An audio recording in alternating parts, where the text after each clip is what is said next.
Hi, I'm Sarah Berry. Carl Andre, Donald Judd, Dan Flavin, Saul LeWitt, and Robert Morris were all artists who in the early 1960s rebelled against the art that followed abstract expressionism. These artists turned to cleaner, leaner ways of making art and looked to the work of Barnett Newman, Tony Smith, and even Mondrian for ideas and inspiration. Their work came to be known as minimalism. Along with pop art, minimalism became a major movement of the 20th century. Some critics and historians even say that its importance rivals that of Cubism. The work of Andre, Flavin, Judd, Morris, and LeWitt introduced a completely new way of making, thinking about, and experiencing art. On this program, we'll see exhibitions of two of these early minimalists, Flavin and Judd, as well as the work of Richard Serra, Richard Nonez, John McCracken, and Mel Bachner, artists who built upon minimalism.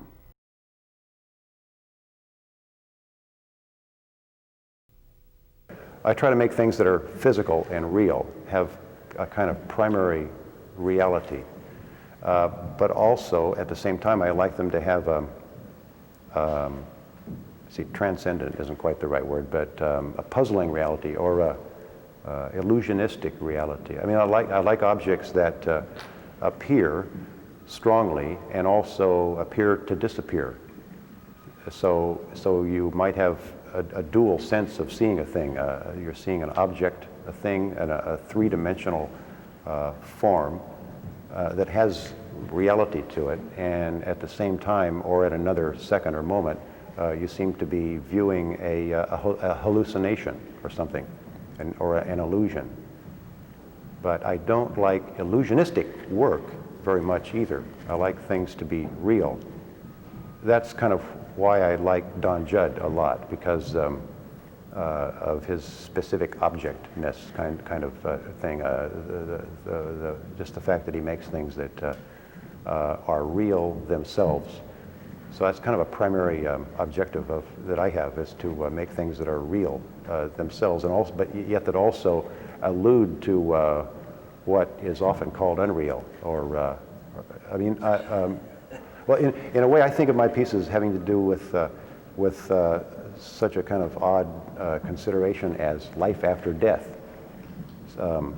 It's sort of a funny thing to try to think you're talking about, but like we're illusions in a sense that have we as humans that have all kinds of space, so to speak, and possibilities and dimensions of life, in a sense, behind the front that we appear as in the world and in our reality.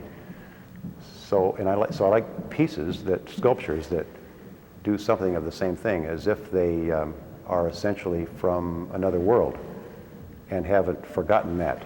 Maybe that's why the polished surfaces and the so-called sensuousness or whatever, and the business that happens because of reflections. The idea of non-referentialness and so on kind of came out of the early, the people like Newman and Clement Greenberg and so on, and Pollock and Rothko and so on, who were making things that they wanted not to be immediately associated with this or that, because that would, then the work seems to be an illustration of something. They're trying to make things that have their own being, and so they were forceful to in kind of denying that the works might be about this or that. But I think finally, in the end, a work can be itself and have its own existence, be primarily itself, and at the same time, or after that, refer to any number of things, or be symbolic of any number of things. I mean, no matter how non-referential a piece is, the human mind can relate it to something, and it's going to be related to something, or to any number of things. It's going to speak, maybe broadly about all kinds of things. So I like that idea myself of a work having that whole range of characteristics, where it's separate and itself, and at the same time it's connected to everything or anything.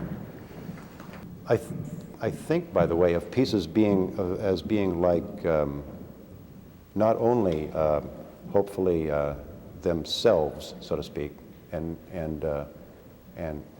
non-referential enough to be themselves, but I think of them as being individuals almost, like consciousnesses, or visitors from another world, which sounds a little romantic, but individuals in any case that have their own being and their own personality. One kind of idea I use as a sort of, or often use as a device, is that I try to make works that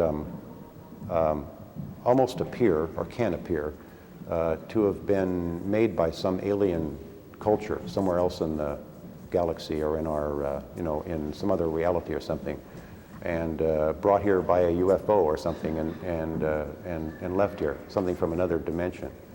And those would seem, to my mind, to be kind of highly crafted, or precise things that look unusual.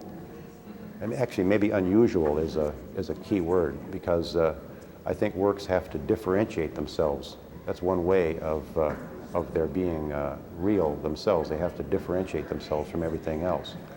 So if you have something looking too much like other things, I mean, often people ask me, how do you make that, or what is that?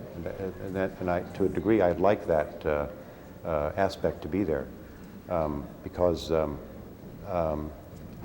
that means that the person hasn't already, the viewer hasn't already thought of something that looks like, and is kind of seeing it through the, the veil of that other idea or thing or object. I mean, if I made things that look too much like boats, then you'd think of boats. If I made them look too much like boots, you'd think of boots. Or made them look like too much like someone else's work of art, or anything. That kind of thing that's there tends to get in front of the viewing of that piece. So the color and the finish and so on are part of an attempt to get the things really differentiated.